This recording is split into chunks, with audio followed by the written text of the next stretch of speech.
And now we have Twitter and Facebook and Google and the whole gang engaging in a whole new thing. Perhaps you've heard something about it. Pretty amazing stuff. Happy Monday to you and welcome. I hope you had a great all-American weekend. Hope it was wonderful. Maybe you had a barbecue. Maybe you have normal family members that you can spend time with, normal friends. Maybe you just know normal people. I know some normal people. How about you? You know some normal people? I know a bunch of normal people. Pretty normal.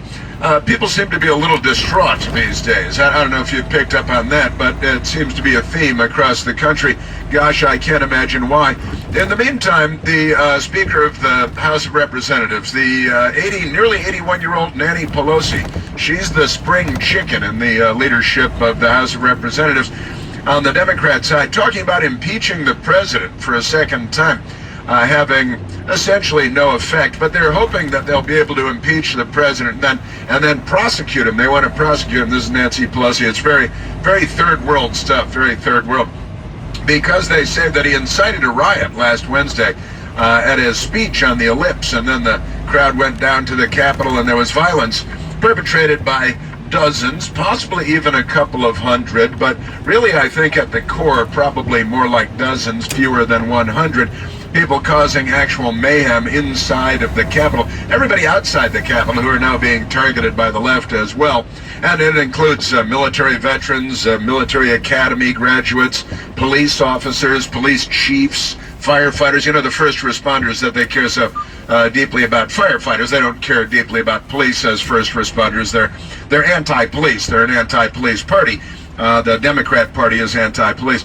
And so we got all that going for us. But Pelosi is calling for impeachment and prosecution, and she's thrown down the gauntlet here. It's an old reference to a glove back in medieval days for fighting.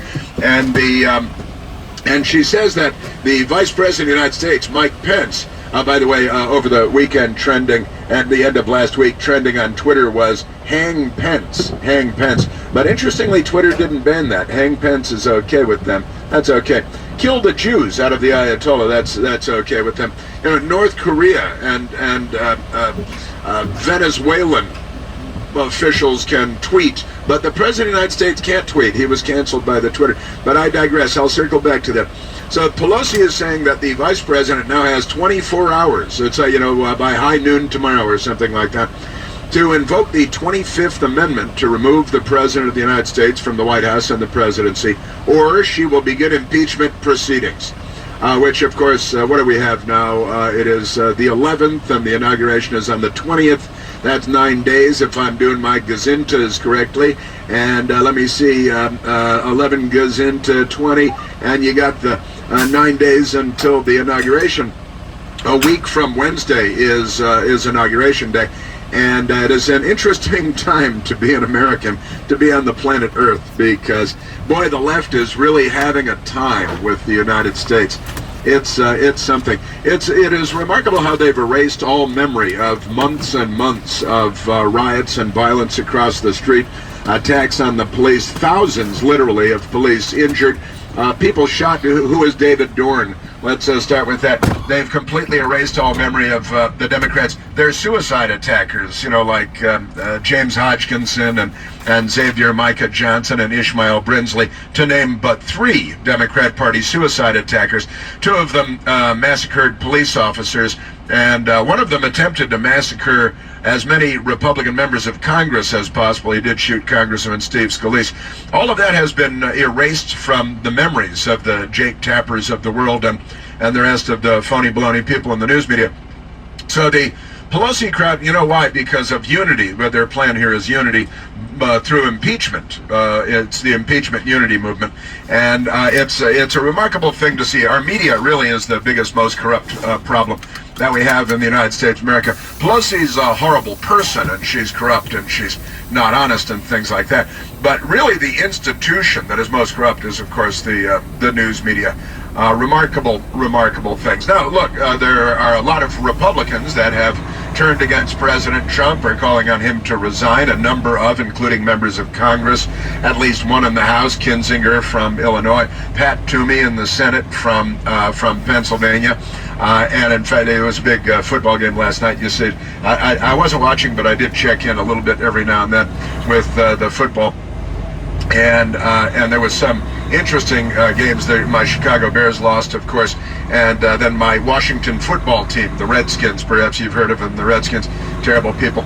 They're out of it already, but the Bears lost. The Bears lost yesterday, and there was an interesting game between Philadelphia. Pittsburgh, not Philadelphia, but it was in Pennsylvania.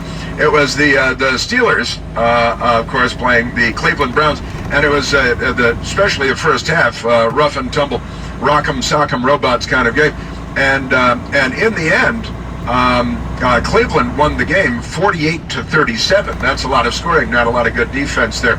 48-37. But by the time I woke up this morning, it turns out that Pennsylvania changed the NFL rules late last night, and now they've added points, and it turns out the Steelers won. Bada boom! See, you got the Steelers won because in Pennsylvania they changed the rules at the last minute, and now they've pulled ahead. After the game last night, late into the night, at 2 a.m., the Steelers won. Just kidding. They didn't really. It's a little joke about elections in Pennsylvania. But we'll get to that. We'll get back to that later.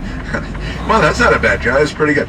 And we've got, Nancy Pelosi was on 60 Minutes last night. She was on 60 Minutes with Leslie Stahl. Leslie Stahl had a little problem with one of her eyes there.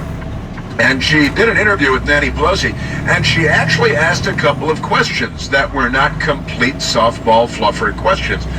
Much to the shock of everyone everywhere, she actually asked Pelosi about holding up the relief checks and the relief bill for Americans for months and months on end.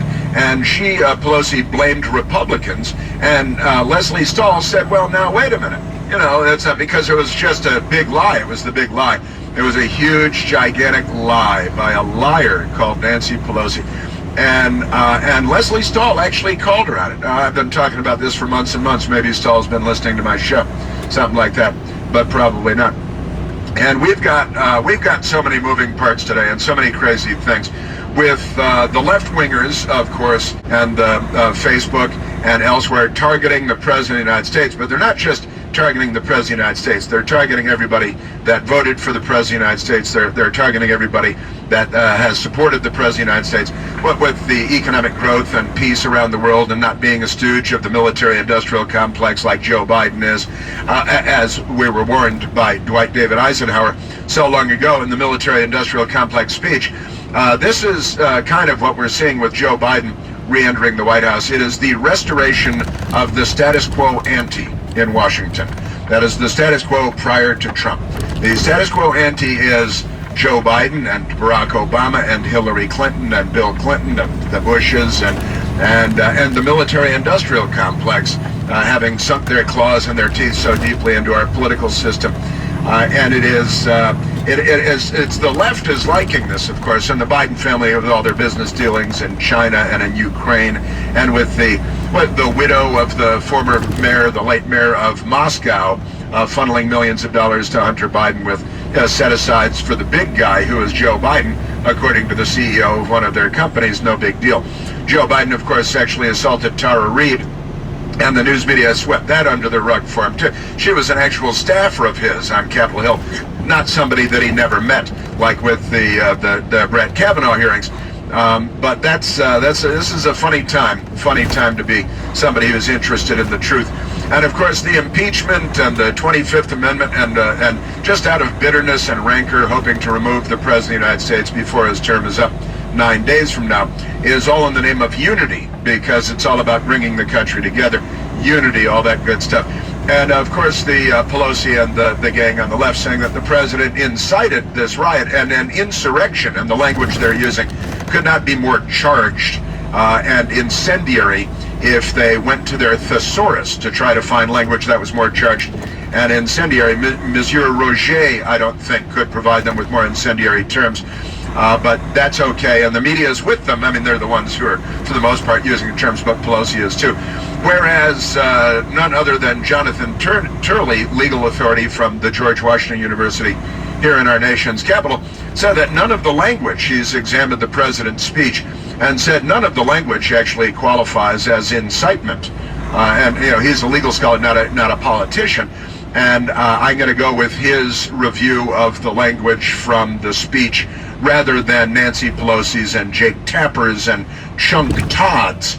And boy, I pulled a bunch of stuff from Chunk Todd yesterday. I watched Chunk on Face the Meat or Meet the Press or whatever it is that nobody watches anymore. I remember when those shows were important shows. The Sunday morning news shows were important shows. That's not true anymore. Now they're a joke. Now they're just clown car stuff. They should have rubber noses and honk horns like the Marx Brothers as they do their show, because they're completely ridiculous. But I pulled a whole bunch of audio, or asked Michael and Victor. I don't actually do that part myself. It's a job delineation thing. Is it a union thing, Michael? It's really not a union thing, but it's the way we do things. And lots of audio from Meet the Press yesterday, so you didn't have to watch it, but I did have to watch it. And boy, it is full of wild-eyed, crazy stuff. And they invite on Republicans who are anti-Trump, naturally, and they invited on Mick Mulvaney, who was a member of he resigned last week from the Trump administration, held a number of positions, including White House Chief of Staff and OMB, Office of Management and Budget, and other positions. And he resigned, so naturally NBC invited him on to come on and say bad things about President Trump, which he did. And I don't have any problem with Mick Mulvaney, and in my world, people actually get to say what they want. Imagine that. How crazy, how old-fashioned is that? That predates 2 weeks ago. And also they had Pat Toomey, the Republican senator from Pennsylvania, where they do such a good job of holding elections. And he has taken a decidedly anti-Trump turn, which is, of course, why he was invited to be on Face the Meat with Chunk. And the word of the week, and it may be the word of the next 2 years to 4 years, and it is crackdown.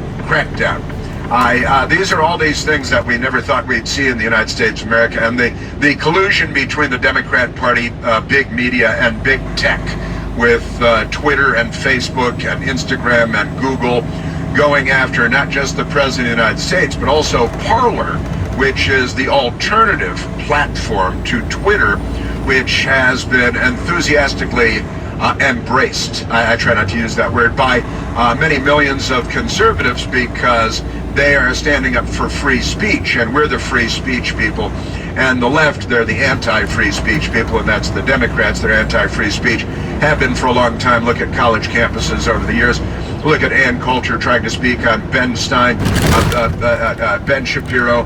Look at any conservative trying to speak on college campuses and the violence that ensues, the riots at Berkeley and so on. How dare you invite a conservative to speak on campus? Free speech zones on campuses where they have little pens big enough for a couple of sheep to stand in, and that's the war on free speech began a long time ago, where the left controls things on college campuses and high school campuses too. You can't wear that hat, you can't wear that shirt, because it might trigger some bizarro, mentally ill little flaky freak over there. So we've got to bow to the lowest common denominator in our culture. It's not the path to success, by the way. So just scratching the surface on a few of the things we're going to hit on today, and the limitations. I like this phrase. It's not my own.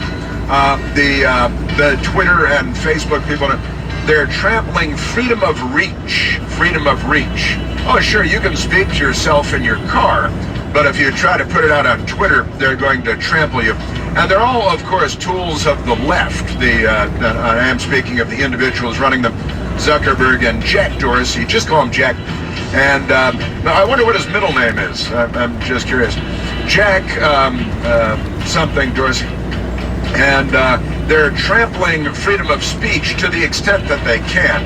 And they're destroying freedom of reach. And these are, of course, the allies of the Democrat Party and big media, who, fascinatingly, are not pro-free speech. Our media is not pro-First Amendment. They don't stand up for the free speech of others. Only the people they agree with, which is a form of fascism, as we all know.